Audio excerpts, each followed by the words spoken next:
Hello, Louise here from Louise Ellen Nutrition. How are you going today? I hope you're having a wonderful week so far. Outside in Darwin, it's lovely and sunny. I know it's freezing cold where you probably are, or it might be getting a little bit warmer. I'm not too sure, but yeah, I hope you're going well. And I hope you're not jealous of me being in a singlet. Yeah, I actually miss being. I miss winter. I miss wearing like jumpers and woolies and all that sort of stuff, snuggling up in front of a fire. And yeah, we don't get to do that. We have a fire above us and it's like burning hot all day long. So yeah, but if you're looking for, a reprieve, come to Darwin. I would love to see you. In today's video, I wanted to talk about the notion of having to finish everything on your plate, including where this came from, how it doesn't make any sense and, how it may have set you up to fail as an adult. So when I was a child, I remember sitting around the dining table being told that I had to finish everything on my plate, even when I was full or detested eating something like pumpkin or peas. Dad always said to me, and still does, even though I'm a child, maybe I am, but no, even though I'm an adult, that you always leave something on the side of your plate, don't you? You can never finish it. As if it's a bad thing, as if I'm being wasteful, or you won't get any dessert. There are people starving in the world, and all of that.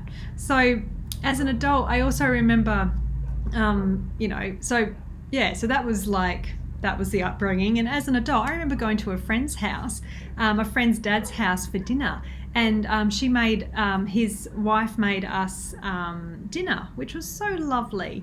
But she served up this gigantic serving, like it was like a mountain. It was huge, like this huge plate, like 3 times as much food that I would actually normally be able to eat. And I remember feeling panicked, and I felt so guilty because there was no way at all that I could even fit that into my stomach. And I felt rude and ungrateful and all of that. And I remember having to pluck up the courage, that feeling where you're like, oh my God, I have to say something, and I just don't want to. And I had to be like, I'm really sorry, but I'm not going to be able to finish what's on my plate. And she was okay, but I was like, my goodness, how do they eat like that? It was huge. So it's interesting. We've all got these stories of, this whole thing of having to finish everything on our plate. And even as an adult, we still can sometimes feel this way. So if you can relate to this, please leave a comment below. I would love to hear from you. I'd love to hear your story, because I'm sure there is a lot of, I'm sure yourself and, those in the group and those, wherever like you're watching this have experienced this. So yeah, and look, I've put a lot of thought into thinking about this, as it's affected me a lot as an adult, and it affects you and it affects everyone else that in my from my customers and clients and those in the Facebook group and newsletter subscribers. I hear this all the time. I think probably about a third of people struggle with emotional eating, plate like serving sizes, overeating, all of that. So yeah, you'll be surprised how much it affects people. So yeah, and recently something occurred to me, and I realized something. Just because they serve it or have served it doesn't mean it's right for us. How do they know exactly how much food to serve at dinner anyway? They don't. They just go, I've made this much, I divide it into this much, I give it out, and they just assume that we'll eat the entire thing. They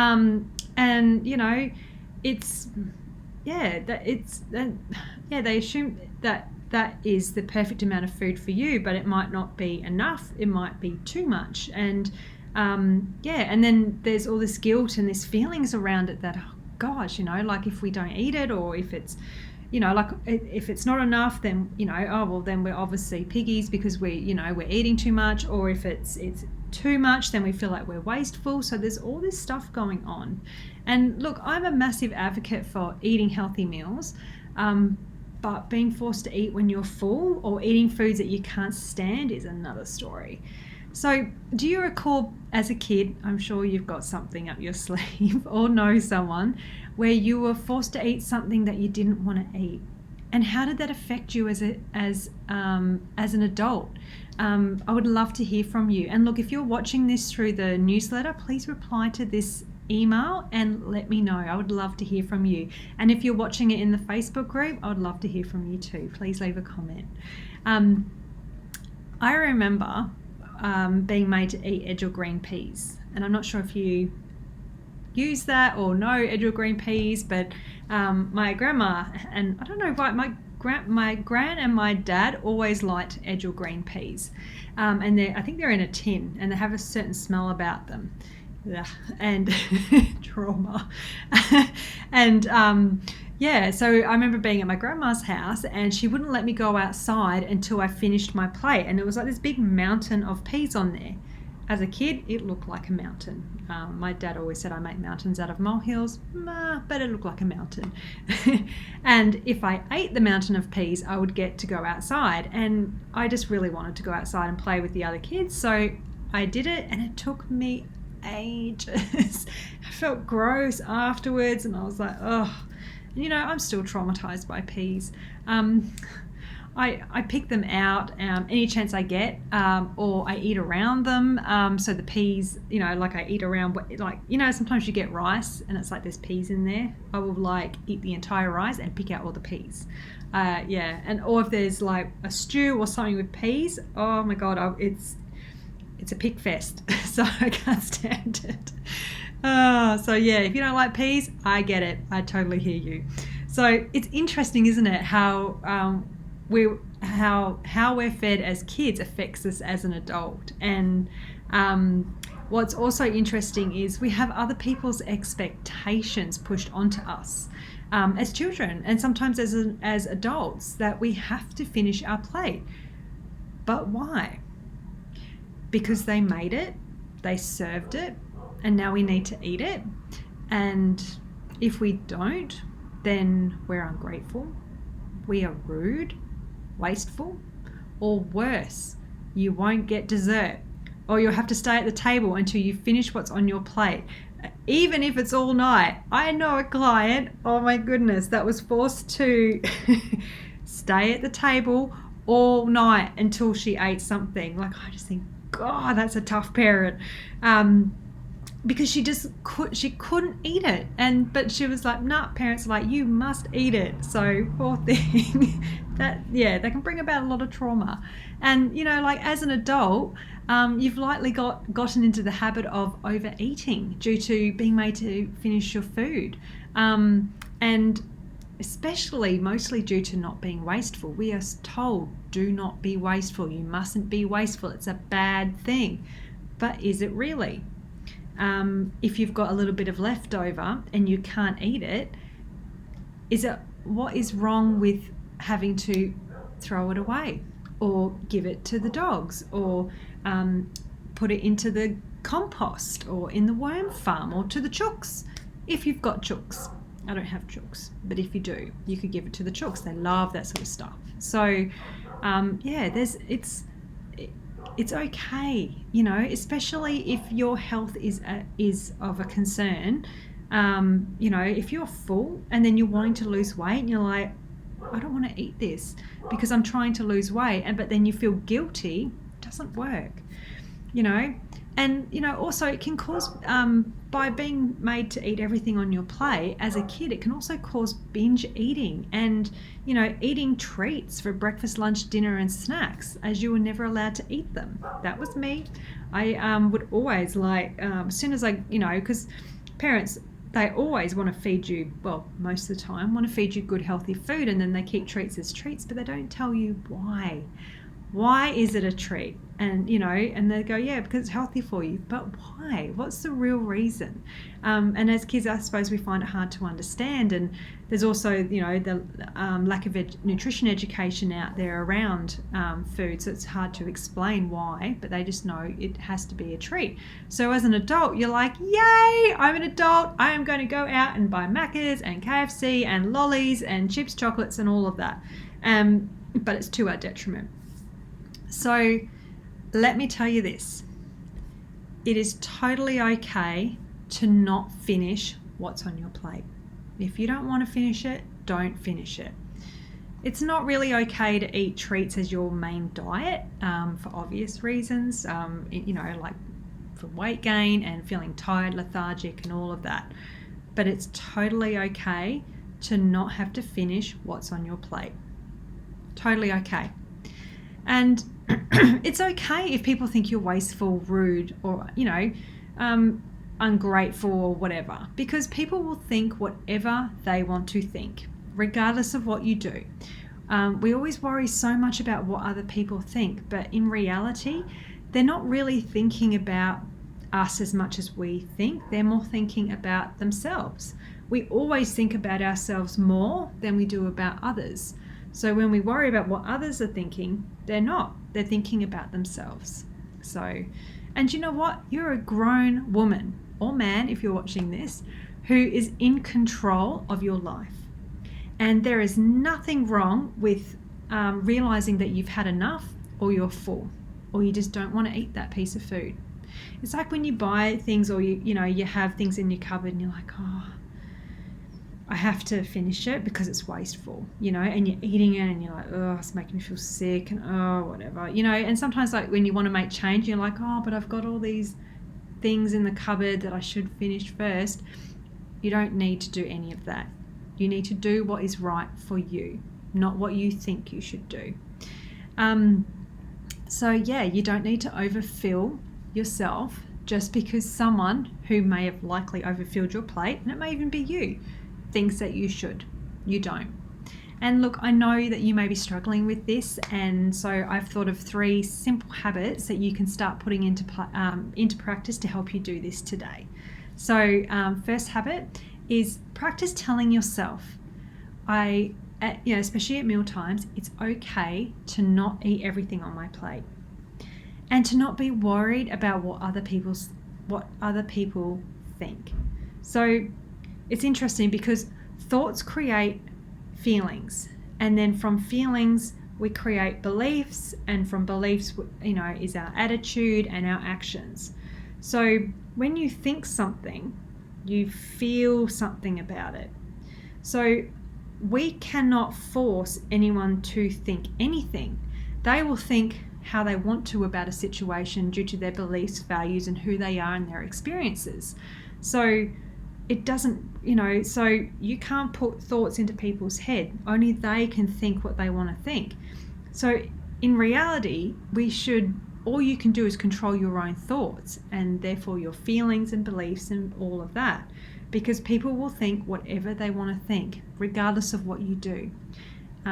So I hope that's kind of helps you understand why it's okay to do what you need to do in terms of not finishing your plate. And if you put your hands together, this is the size of your stomach, and your hands might be bigger or smaller, but this is roughly the size of your stomach. So think about after you've chewed up all that food and how much that would kind of break down into. Maybe like on your plate, it might be half, after chewing and everything. So if you've overfilled your stomach, it will distend, because the stomach is amazing. Like the stomach has I always say this wrong, but rugae, which is like this elasticity type thing. So the stomach will expand naturally, because that's what it's designed to do. If it couldn't expand, we would probably explode and we wouldn't be here, or would break and we'd have stuff going in, and it just would not be very pretty. So it expands. But sometimes when we overeat on a regular basis, that stomach stays expanded, and then we have to fill it with more food to feel full. So a really good tip is, if you're wanting to reduce your portion sizes, you can start reducing it by 1/5, and do that for a week. Get used to that, and then reduce it down a little bit more and a little bit more until you feel like you're at a happy portion size. So and when you start to reduce your portions, the stomach isn't continually being stretched and it goes back to normal. So yeah, that's a really good tip. Another one, the last tip I want to share with you is about chewing your food thoroughly. So to give your stomach time to be able to send a signal to the brain to say that you're full, because a lot of the time we wolf down our food and we're like, we've finished eating dinner and we're like, I'm still hungry. I get this all the time from my partner who woofs down food. He's like, "Bomb, done, I'm hungry." And I'm like, just give it 5 minutes for your body to realize that there's actually food in the stomach and for it to send a signal to the brain. Anyway, I try. It doesn't always work. Our partners don't always listen to us, even if it's in their best interest. But anyway, I will keep trying and planting little seeds. Actually, that's a really good tip. Plant little seeds about certain things in the individuals that you love, to start to move them towards when you're trying to get them to eat healthier. I find that sort of helps.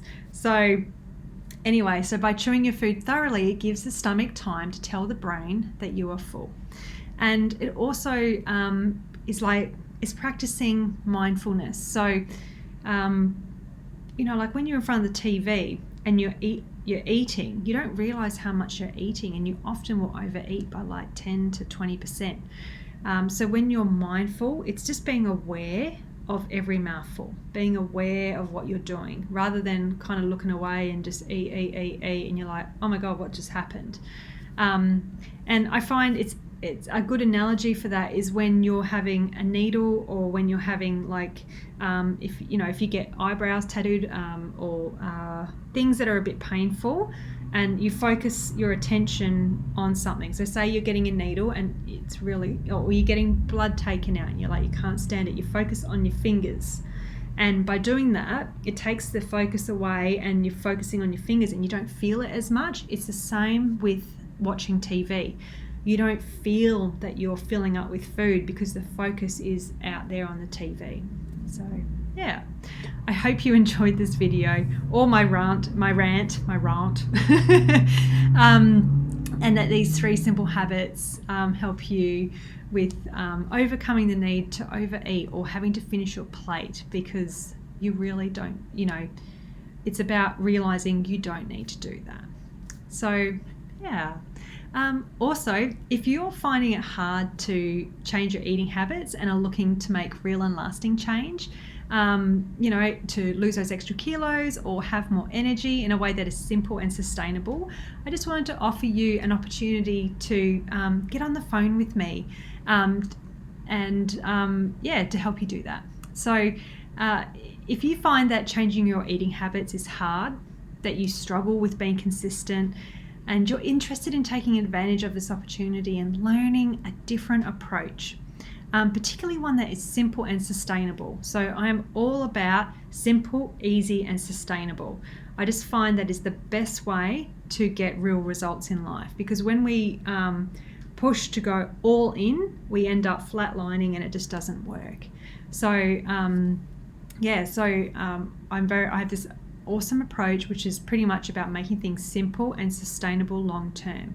And those that have worked with me in the past have had some really great results from this. So I've had a client that recently came in and we put together a little plan for her, gave her some recommendations. I do personalized diet and lifestyle plans, as well as some programs as well, which is really good for accountability. And yeah, she came back after a month of putting her plan in place and she lost 7 kilos, which is so exciting because I know this works. So yeah, and look, the session is completely free and there is no hard sell. I promise you that. The reason being is that there's always a certain number of people who want to take the next step and that want to work with me and get the results that they're after. And then there's those that are not yet ready yet, and that's totally okay.